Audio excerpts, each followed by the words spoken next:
Hospitals. We think of them as places of healing.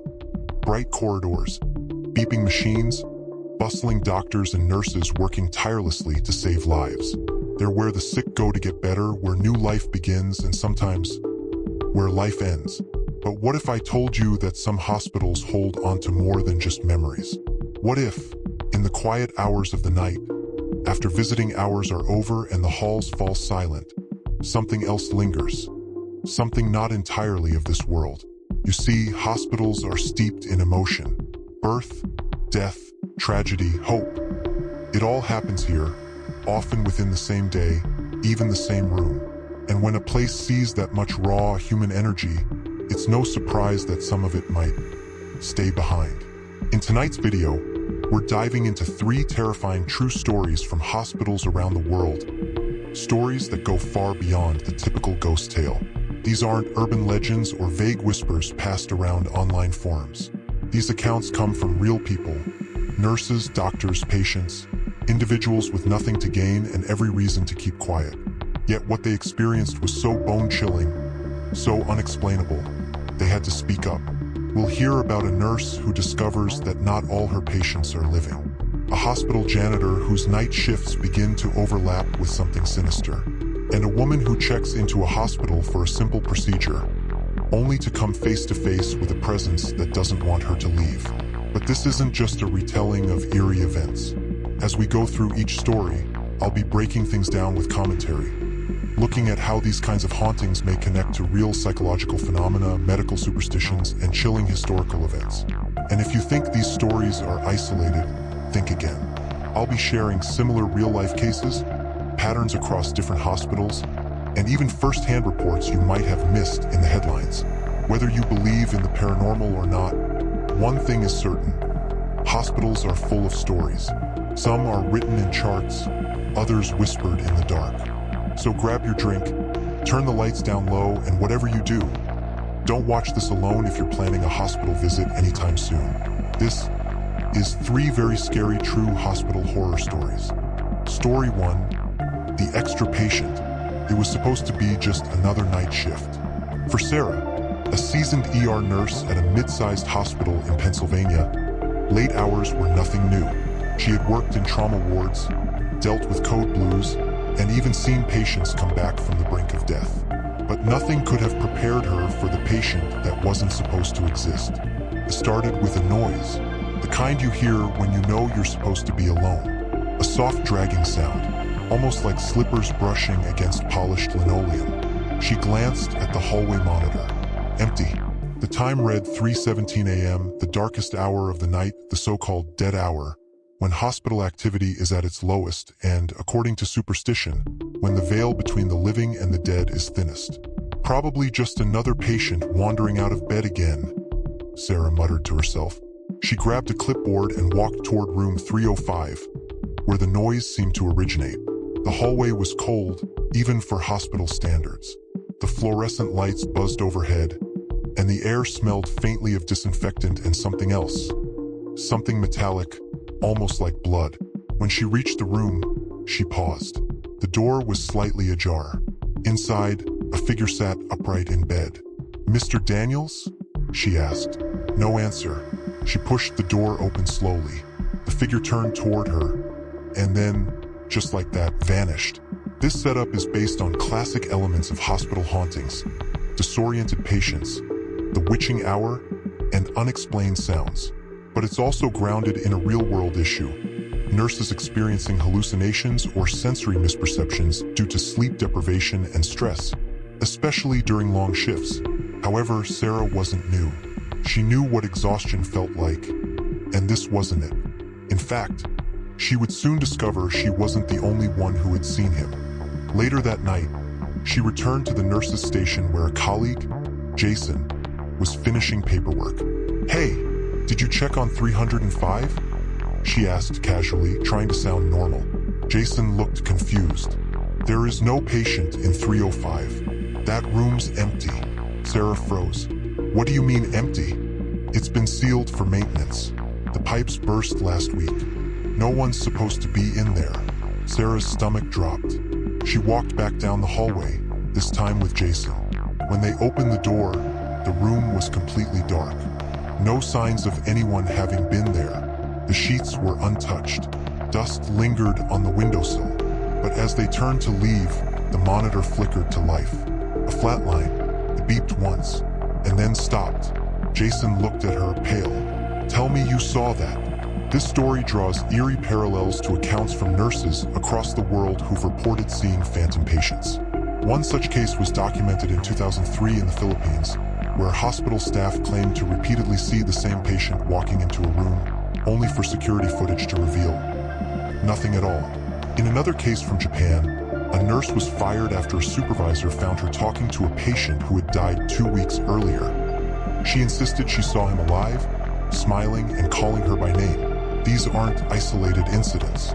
They're often explained away as stress, but when multiple staff across shifts and departments report the same exact figure, things get harder to dismiss.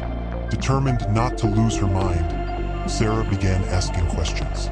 She checked hospital records, old incident reports, even talked to the janitorial staff, who tend to know more than you think. Finally, she found it. Room 305 had a history. 5 years ago, an elderly patient named Harold Daniels was admitted with severe complications from pneumonia. He'd been moved between departments several times, but always ended up in room 305. Staff described him as quiet, confused, and often muttering about unfinished business.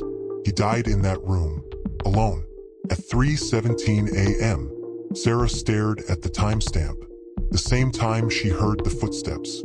Coincidence? Or something more? In paranormal research, spirits like Harold Daniels are often classified as residual hauntings. These aren't conscious ghosts, but energetic imprints. A moment in time replaying itself over and over due to trauma or intense emotion. The fact that his death occurred at 3:17 a.m., the exact moment Sarah first saw him, suggests a loop, as if time had been scarred by his final moments. These stories often coincide with what's called the stone tape theory, the idea that buildings, especially ones filled with emotion like hospitals, can record and replay events under the right conditions. 1 week later, Sarah took another night shift. As she walked the halls alone, she passed room 305 again. The door was now locked, the room gutted for renovations. She paused. From inside, faintly, so faintly she could barely hear it, came the beeping of a heart monitor, and a voice. "Thank you." Sarah never worked that wing again, but the monitor in room 305, it continued to flicker on every night at exactly 3:17 a.m. Story 2. The basement morgue. David wasn't supposed to be working that night. He was only a few weeks into his job as a hospital security officer, assigned mostly to light patrols and escorting intoxicated patients out of the ER when things got rowdy. The night shift was usually dull. Walk the halls, check the locks, stay awake until 6 a.m. But this night was different. He got a call over the radio. "David, we need someone to accompany the transport to the morgue." The words made his skin prickle. The morgue was located in the sub-basement of the hospital, a part of the building few people ever saw. A labyrinth of gray halls, flickering lights, and rooms no longer in use. Felt like stepping back in time. No cell signal, no cameras, no windows. He was to escort a gurney holding the body of a woman who had passed away a few hours earlier. Just a routine post-mortem transfer. Simple, except it wouldn't be. Morgue stories strike deep because they embody the core of hospital horror, the undeniable presence of death. And the deeper you go into a hospital, literally and metaphorically, the closer you get to the unsettling unknown. Security guards in real hospitals often talk about the dead floors, places patients never go, abandoned wings, or morgue tunnels that have been left untouched since the 70s. These areas often have no security footage, making them a hotbed for urban legends. And maybe more. David met the orderly in the elevator lobby. The body was already zipped in a black bag, resting on a steel gurney. "You ever been down there?" the orderly asked, pressing the B2 button. David shook his head. The doors closed with a mechanical groan, and the elevator descended. With each level, the air grew colder. The light dimmed. The hum of the hospital above grew distant. When the doors opened, They were met with a concrete hallway. Rusted pipes lined the ceiling. The walls were stained, as if water or something else had leaked through them for years. David helped push the gurney forward, the wheels squeaking with every turn. Halfway to the storage room, something changed. The overhead lights flickered, once, twice, then went out. Complete darkness. David's flashlight clicked on automatically. A pale cone of light revealed only a few feet ahead. The orderly fumbled with his radio. It was dead. "We just need to keep going," he muttered. But David had stopped. Someone was whispering. Behind them, this part of the story reflects many real accounts from morgue workers, security guards, and hospital janitors who claim to hear unexplained voices, footsteps, and even see apparitions following gurneys. One retired nurse from an old hospital in Chicago told a story about a patient's body bag unzipping itself while in transport. Cameras showed no one around. It became such an issue that the route was changed, even though the original hallway was shorter. Paranormal researchers often claim that corpses aren't always empty. Some believe the soul lingers if death was traumatic or sudden. This belief is common across cultures, from rural Indian hospitals to urban clinics in Brazil.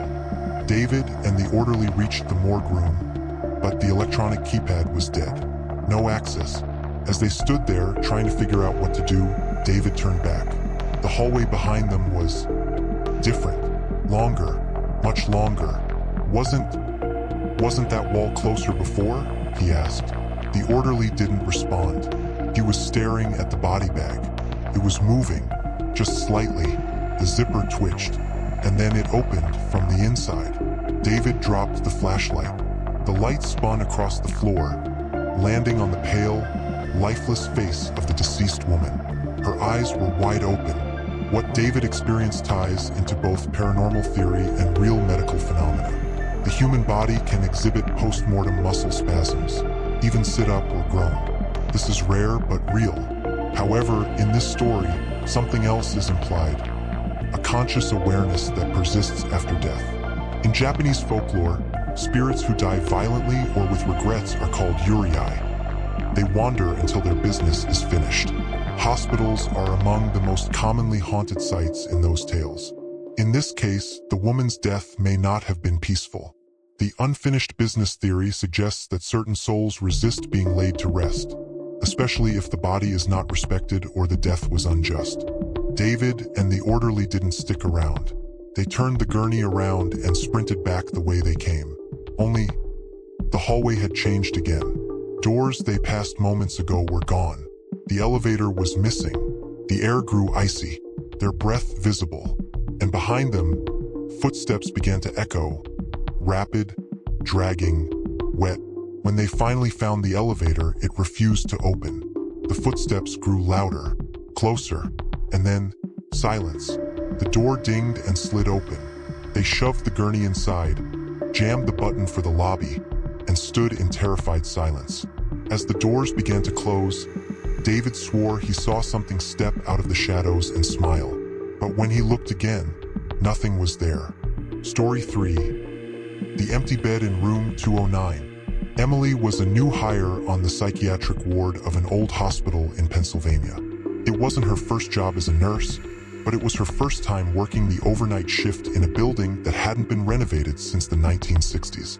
The top floor housed the most volatile patients, those diagnosed with schizophrenia, bipolar disorder, and severe trauma-induced dissociation. Most were heavily medicated and under observation 24/7. Room 209, though, it was empty, not under maintenance, not being cleaned, just unassigned, permanently. "Why don't we use 209? Emily asked a veteran nurse during her second week. The nurse just shook her head. Some rooms are better left alone. Many psychiatric hospitals, especially older ones, have abandoned or blocked off rooms with no clear explanation. Some are tied to tragic incidents, suicides, deaths under restraint, or controversial experimental treatments. Staff often avoid them for superstitious or psychological reasons, even if no official report exists. In the UK's defunct mental asylums, like Cane Hill or Severall's Hospital, whole wings were sealed off decades ago. The official reason? Budget cuts.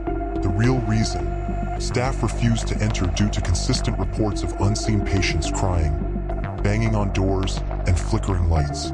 It was nearly 2 a.m. when Emily heard the chime from the bed monitor system. The central console lit up. Room 209 bed occupied. Her stomach dropped. That room was empty. No patient had been assigned there. No one had gone in since her shift started. The door was locked. She walked down the dim hallway, heart thudding. The overhead lights buzzed faintly. When she reached the door to room 209, she paused. The doorknob was ice cold. She scanned her keycard. The red light flashed, then green. Click. The door opened an inch on its own. Modern hospitals use RFID-based monitoring systems to track patient movement and bed occupancy. False alarms are rare, extremely rare. Systems don't just light up without an input. In 2018, a nurse at a rehab center in Connecticut reported an empty room being marked occupied for 3 nights in a row.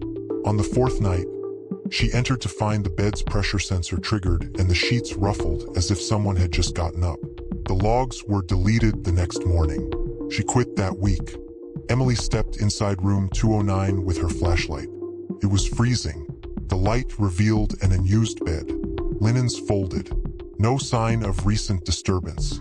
Except the pillow had a slight indent, as if a head had just been there. Then she saw it. A shadow standing in the corner. Not cast by her flashlight, moving independently. Stayed still as if watching her. Then a whisper. "You don't belong here." Emily froze. Her lips parted, breath fogging in the icy air. The shadow didn't move, but the door slammed shut behind her. This story takes a chilling turn into what psychologists call environmental imprinting. When traumatic energy, like the agony from untreated mental illness or violent restraint, builds up in a place over decades, it can create what some believe to be residual hauntings. These aren't ghosts with consciousness but replays of trauma, repeating in loops, triggered by specific times or people. Room 209 may not house a ghost. It may house a scar, still bleeding decades later. After Emily escaped room 209, she ran to the nurse's station. No one believed her at first, but over the next few weeks, things escalated. Patients began waking up screaming about the woman in the wall. Cameras outside room 209 flickered and died during rounds. One nurse claimed she saw someone standing in the window from the inside, despite the room being locked. It reached a breaking point when an elderly schizophrenic patient, nonverbal for months, spoke a full sentence in the middle of the night. Looking straight into the camera feed, he whispered, "She's not locked in. We are." Psych wards are rife with uncanny reports, but when patients start exhibiting collective hallucinations, doctors call it folie à plusieurs, shared psychosis. But it's never supposed to happen to staff or in unoccupied rooms. In 2009, a hospital in Melbourne temporarily shut down its psych floor after 5 staff members reported seeing a child walk through walls in the old ICU. No children had been admitted for over a decade. Security footage, gone, wiped. Sometimes the people who are least believed patients are the ones closest to the truth. Emily lasted 3 months before requesting a transfer. She still doesn't know exactly what room 209 is or what it holds, but she believes something happened there long before she arrived. Before she left, she asked the head nurse one final time, "Why don't they tear it down?" The nurse looked at her quietly and said, "Because if we do, she'll leave the room." Emily doesn't tell this story often, but she'll never work night shifts again. Hospitals are built to save lives, but sometimes they hold on to more than just memories. Some corridors echo with voices long gone. Some rooms are never truly empty, and some patients never leave at all. If you've ever had a chilling experience in a hospital, share it in the comments. You never know, your story might be featured in a future video. Don't forget to like, subscribe, and hit the bell icon to make sure you don't miss what's coming next. Because the world is far more terrifying than we ever imagined. And I'll be right here, waiting to tell you all about it.